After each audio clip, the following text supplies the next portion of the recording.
A NBA investiga se a estrela do Los Angeles Clippers contornou as regras do teto salarial e recebeu milhões do proprietário Steve Ballmer por baixo dos panos. O nome em questão é Kawhi Leonard e ele foi implicado em um enorme escândalo de patrocínio no total de 28 milhões de dólares envolvendo uma empresa ambiental fraudada que supostamente foi apoiada pelo dono do time Steve Ballmer para que eles pudessem contornar as restrições do teto salarial da NBA. Senhoras e senhores, sejam bem-vindos a mais um vídeo deste humilde canal Guibeira aqui. E ontem eu postei 2 vídeos nessa nossa volta a melhorar a frequência deste humilde canal que vocês estavam sentindo falta. Inclusive eu pedi sugestão para vocês nos comentários sobre o que a gente poderia comentar aqui, o que a gente podia falar, que tema talvez interessaria vocês. E um dos comentários me chamou muita atenção que era: Guibeira, comenta e explica pra gente sobre o caso do escândalo do Kawhi Leonard. Assim, por enquanto é uma investigação, a gente tem poucas evidências e provas realmente do que está acontecendo, mas eu venho aqui explicar e contextualizar vocês de tudo o que está acontecendo. Desde casos semelhantes que já aconteceram no passado, a situação atual do Los Angeles Clippers, o que isso pode aplicar para o futuro da franquia, como isso pode impactar diretamente as próximas temporadas ou talvez até mesmo a temporada atual lá na cidade de LA. Se você estiver chegando por aqui agora e gostar desse tipo de conteúdo, se inscreva no canal, ative o sininho, deixa o like, vai estar me ajudando demais. Você pode fazer isso agora ou no final do vídeo, caso você esteja chegando por aqui agora. Aí se você gostar do conteúdo, você me apoia, pode ser? E se você for um trash talker raiz, já deixa aquele like que vai ser muito bem-vindo, fechou? E antes da gente começar oficialmente o vídeo, eu gostaria de fazer o meu agradecimento aqui para a loja Casa do Arquiteto. Olha essas belezuras. Para quem me acompanha mais de perto, sabe que eu estive em São Paulo alguns meses atrás. Eu tive um encontro com o Gui Santos, tá tendo um reflexo aqui, mas isso aqui é uma camiseta autografada do nosso querido brasileiro Gui Santos, from Brazil. E aqui eu também tive um encontro com o Giannis Antetokounmpo e eu tenho uma camiseta autografada dele, que sim, ele autografou do peito do teu pai aqui, ó. Eu tava com as costas viradas para frente. Então, muito obrigado, loja Casa do Arquiteto, por essa moral. Eu tava precisando enquadrar essas camisetas e ficou lindo aqui no cenário, mano. Quem puder ir lá dar uma moral no Instagram deles, eu vou deixar aqui no primeiro link da descrição, assim como o link para poder adquirir esses quadros, caso vocês queiram também, esses quadros para poder emoldurar a camiseta de vocês. Mas dá uma moral lá no Instagram, comenta na última publicação deles que tá marcada comigo. Vamos mostrar a força da nossa comunidade, que eu fiquei feliz demais com o presente que eles mandaram aqui para mim, beleza? Muito obrigado, família. Agora, sem mais enrolação, bora começar. Para você que não sabe quem é Steve Ballmer, ele é o ex-CEO da Microsoft, o atual dono do Los Angeles Clippers e um dos homens mais ricos do mundo. O seu patrimônio líquido é estimado em 153,1 bilhões de dólares. Ballmer entrou na Microsoft em 1980 como o primeiro gerente de negócios contratados pelo próprio Bill Gates. Com os anos acumulou uma participação significativa em ações da empresa que se valorizaram de forma exponencial. Ele chegou no mundo da NBA em 2014 quando comprou a franquia do Clippers por 2 bilhões de dólares. Na época era o maior valor pago por um time e hoje vale mais que o triplo disso. A maior parte da sua fortuna e investimentos atuais está ligada também às ações da Microsoft, que seguem em alta. Agora que você já sabe de onde que vem a fortuna, quem é esse cara e que ele tem tanto dinheiro quanto um país praticamente, eu preciso te explicar o que já aconteceu na história e quais foram as consequências para um caso semelhante. Se a gente voltar lá em 1995, o Minnesota Timberwolves conseguiu como a 5ª escolha geral do draft um jovem jogador chamado Kevin Garnett. Discutivelmente o maior jogador da história da franquia, chamado de o grande vendedor de ingressos porque ele modificou o panorama de uma pequena franquia que lutava para buscar uma referência, um rosto, alguém que atraísse multidões para poder vir prestigiar o time no estádio, para realmente lotar a sua arena e fazer com que todos viessem ver o quão bom era aquele garoto que veio diretamente do ensino médio para jogar na maior liga de basquete do mundo. E assim, talvez você já deva saber do Kevin Garnett, já contei lá no meu outro canal uma história mais detalhada sobre ele, mas o ponto é que o Minnesota tentou de diversas formas chegar a um bom elenco em volta do Kevin Garnett para que eles pudessem disputar título diretamente com um dos power forwards mais geniais que a NBA já viu. Um cara que era tão bom no ataque quanto na defesa, só que sozinho não conseguia carregar aquele time, ele precisava de role players. E foi aí que após algumas temporadas em que eles não atingiram o sucesso, o proprietário da franquia, Glenn Taylor, decidiu manipular as regras do teto salarial da NBA. E o jogador escolhido para poder fazer essa manipulação realmente era um role player na posição de pivô chamado Joe Smith. Joe também foi um draftado em 1995, atuou por 2 temporadas e meia pelo Golden State Warriors e metade de uma temporada pelo Philadelphia 76ers. Tinha uma respeitável média de 16,2 pontos, com 7,7 rebotes, 1,2 assistências nos seus primeiros 3 anos de NBA. Porém, o curioso é que mesmo com essas performances boas, ele chegou chegou ao Minnesota Timberwolves assinando um contrato de 1,8 milhões de dólares. A NBA achou estranho um corte salarial assim, aceitar uma proposta tão baixa, tendo em vista o jogador que ele é vindo da agência livre para jogar no Minnesota Timberwolves. Mas tudo bem, a promessa e a declaração do Minnesota é que ele fez um acordo gentil com a franquia para que na temporada seguinte ele sim pudesse estar apto a fazer um contrato grande de 4, 5, 6, talvez até 7 anos, que era muito comum naquela época na NBA. Os jogadores aceitarem tipo 7 anos por 70 milhões de dólares. Era um contrato excelente, mas tudo bem. Ele jogou sua temporada de 1998 e 1999 por esses quase 2 milhões de dólares. Porém, chegando na temporada seguinte, 1999-2000, mais uma vez a equipe do Minnesota Timberwolves procurando melhorar o elenco em volta do Kevin Garnett, assinou um contrato com ele de 2,1 milhões de dólares. Assim, um contrato gentil, ok, mas 2 em sequência, aí já ficou um pouquinho estranho. Foi aí que a NBA decidiu investigar e foi ver que o Minnesota Timberwolves estava pagando ele por baixo dos panos. Assim, eles tinham mais flexibilidade no salário e podiam assinar com outros jogadores para tentar reforçar esse time do Minnesota para levar até as graças ao lado do Kevin Garnett. Lembrando que naquela época o Wolves tinha pouca relevância, assim, digamos, histórica na NBA. Não era uma época onde os jogadores poderiam optar por,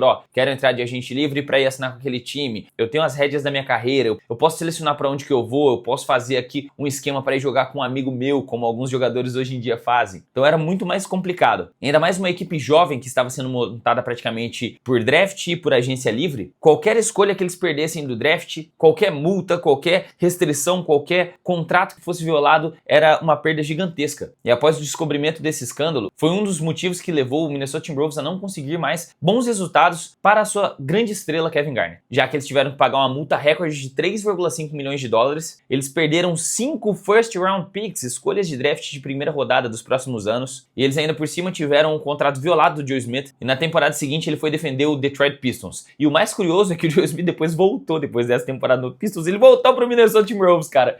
É loucura. Mas só que a punição foi muito grande pro time do Minnesota. Pensa, Kevin Garnett ainda jovem, eles podiam ter draftado vários jogadores naquele período de 2000 até 2005. E se vocês estão lembrados, aí nesse mesmo período teve ali em 2003 alguns jogadores como LeBron James, Carmelo Anthony, Chris Bosh e afins. Então eu posso dizer que o Minnesota Timberwolves acabou complicando a sua história aí na liga da NBA e hoje eles não têm um título de campeão, muito devido a essa má escolha que eles fizeram na temporada de 99-2000. É aquele famoso efeito borboleta, né? Foi uma decisão errada que acabou desencadeando muitas coisas que poderiam acontecer nesse meio tempo. Mas agora vamos traduzir para o que está acontecendo agora no Clippers, porque eu já enrolei demais. O Kawhi Leonard, ele assinou um contrato com o Clippers logo em seguida dele conquistar um título de campeão pelo Toronto Raptors em 2019. Não sei se vocês se lembram, aquela foi uma das corridas ao título mais emblemáticas da história recente que a gente tem, porque o Kawhi Leonard basicamente saiu do Spurs com uma treta, foi negociado pelo DeMar DeRozan, entregou um título para Toronto e falou: tchau, obrigado, tô indo embora.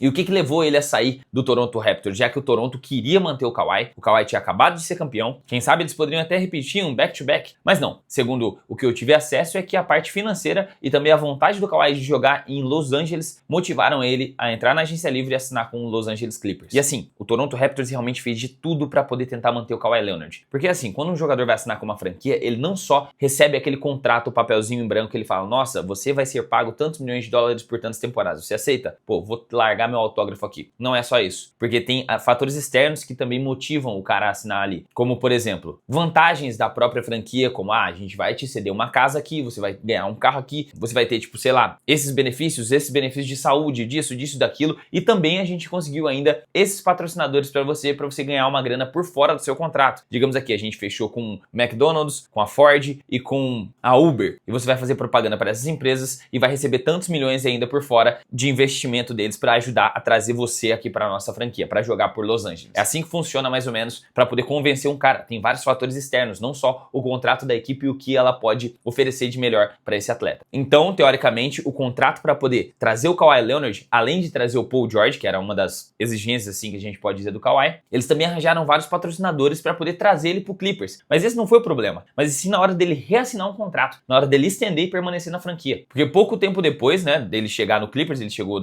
no final da temporada 19 pro começo da temporada 20. Esse contrato que saiu, esse escândalo agora mais recente, foi assinado em 2021, foi uma temporada depois, antes do Kawhi realmente decidir fazer uma extensão contratual. E olha que ele já fez 2 extensões com o Los Angeles Clippers. E 2 assim, que ele aceitou cortes salariais, isso que é o mais interessante. E esse contrato que ele assinou, aparentemente foi com uma empresa chamada KL2 Aspire. Mano, isso não tem como ser mais absurdo. KL2, Kawhi Leonard número 2. Aspire. O Kawhi Leonard assinou esse contrato para poder receber um total de 28 milhões, está lá no contrato em cash, tipo em dinheiro, e o investimento para poder fazer com que essa empresa surgisse foi de 50 milhões de dólares pelo proprietário Steve Ballmer. Então isso viola uma das regras, já que o Steve Ballmer está convencendo o Kawhi Leonard com um contrato extra com uma empresa que também é dele. É meio que ele falando, cara, por que eu tenho 150 milhões de dólares se não posso burlar umas regrinhas aqui? E o mais curioso de tudo é que mesmo essa empresa estando na cara, que é financiada pelo Steve Ballmer, tem o nome de KL2 e ter pago um montante de 28 milhões de dólares pro Kawhi Leonard, o Kawhi Leonard nunca fez nem citação a respeito dessa empresa. Não fez nenhum marketing, não fez nenhuma postagem, não fez nenhuma propaganda, não fez absolutamente nada.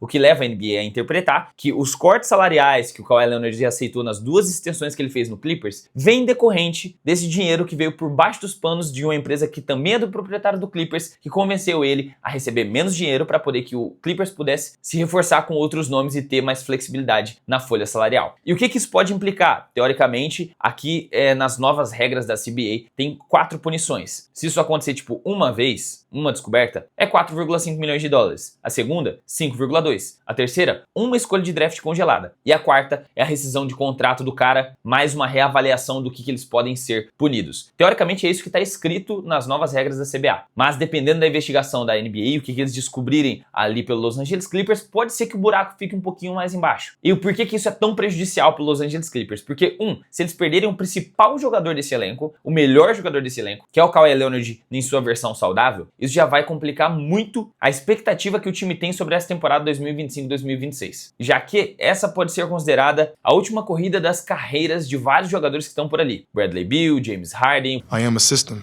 o próprio Kawhi Leonard, Chris Paul, que voltou para jogar com essa rapaziada. Eles fizeram uma off-season maravilhosa, trazendo Bradley Beal e Brook Lopes por contratos baixos. Então tem vários veteranos, tem muito talento envolvido e talvez essa seja uma das melhores oportunidades se eles conseguirem classificar o time para os playoffs e chegar na pós-temporada com todos esses veteranos saudáveis, eles têm real chance de competir por alguma coisa. Agora, já pensou em um caso extremo na qual eles paguem uma multa, percam o Kawhi Leonard e ainda fiquem congelados com 5 escolhas de draft futuramente, só fazendo aquela comparação tipo do Minnesota Timberwolves? Seria um completo pesadelo, porque vamos colocar na perspectiva que sem o Kawhi vai complicar muito as coisas, mas esse time vai continuar com um time ainda sólido, porém velho. Eles têm essa temporada e quem sabe mais uma para tentar competir por alguma coisa, se eles derem sorte. E sabe qual vai ser o próximo ano na qual o Clippers vai ter alguma escolha de draft para poder selecionar um jovem jogador ou tentar uma reconstrução? Em 2031. Então vamos congelar de 2031 até 2036 com mais 5 picks. Eles ficariam 11 anos sem ter uma escolha de draft. Então, rapaziada, não tenho mais informações a respeito do que está acontecendo. Isso é tudo realmente que eu sei até agora. Mas segundo vários ex-jogadores da NBA, eles afirmam que esse tipo de contrato é muito mais comum do que aparenta. Só que o nome do Kawhi Leonard com certeza é o maior de todos da história envolvido em algo assim. Então a gente não sabe o quanto que isso vai ser prejudicial para o Clippers, para o Kawhi Leonard e para o legado dele na NBA, já que ele é considerado e até mesmo comparado com um legado mais memorável do que o do Kevin Durant, por exemplo. Então vamos esperar para os próximos capítulos. Eu mantenho vocês atualizados, mas eu quero saber agora, neste exato momento, aqui nos comentários, qual que é a sua opinião sobre o caso do Kawhi. Você acha que deva haver alguma punição mais severa para o time do Clippers? Tem que ter uma punição mais severa para o Kawhi Leonard, para o Steve Ballmer? O que você acha que seria justo num momento como esse? Uma coisa eu posso afirmar com certeza é que esse escândalo ainda vai gerar muito pano para manga, como diria minha mãe. Eu nunca entendi muito bem essa colocação de pano para manga, mas vai dar muito problema. Se você ficou até aqui, significa que você gostou desse vídeo, então considere se inscrever, ativar o sininho e deixar o like, vai estar me ajudando demais. Se quiser ajudar mais diretamente, tem o Hypeio, valeu demais, ou então seja membro, tem alguns pequenos benefícios como emojis, um grupo no Telegram. Seja bem-vindo para fazer parte do time dos All-Stars. E também, se você quiser andar trajado, dripado, estiloso e ainda com camisetas oversized de qualidade premium, com estampas da NBA exclusivas, projetadas por mim, você pode acessar o primeiro link da descrição aqui da loja Trash Talk. Temos o Drop 3 com camisetas do Dennis Rodman, do Kevin Durant e também do Jason Williams. Não perca tempo, garanta a sua, porque quando acabar esse drop, apenas um novo drop de outros jogadores, de outras estampas, realmente são peças exclusivas e únicas, beleza? Agora eu vou indo nessa, muito obrigado pela sua audiência, um forte abraço, até o próximo vídeo